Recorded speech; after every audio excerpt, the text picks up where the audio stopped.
Bodhi got into the greens one day. And I came home and he wasn't feeling well, and I walked into where we keep our grains, in the shed that we keep our grains, and he had gone on a rampage. So I called the vet and I told him what had happened. He said, "You're gonna have to bring him up here because we're gonna have to pump his stomach." So I had to call a neighbor with a trailer.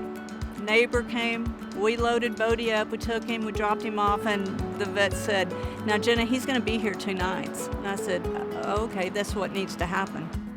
So Dr. Thompson, before I could call him, called me and he said, "Jenna, I'm bringing Bodhi home." And I said, "Why, something wrong?"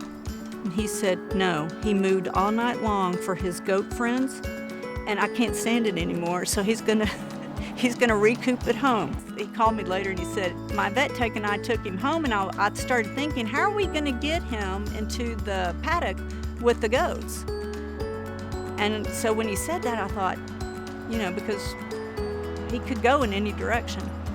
He said, "But not to worry, as soon as we drove into the driveway and he started mooing, our trailer started going up and down and up and down, and he was jumping up and down, and the goats were running around at the gate, and we opened the back of the trailer and he ran in with the goats, and they all ran in circles, and we locked up and left." I said, "Oh, okay."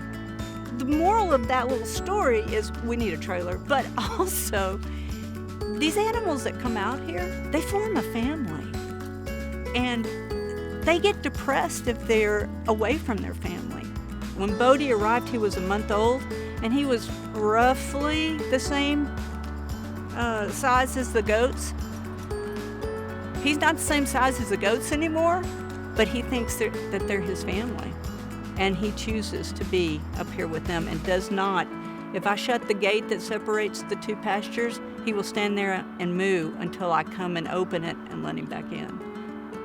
That's his family. And each and every one of these animals feel they are part of the family.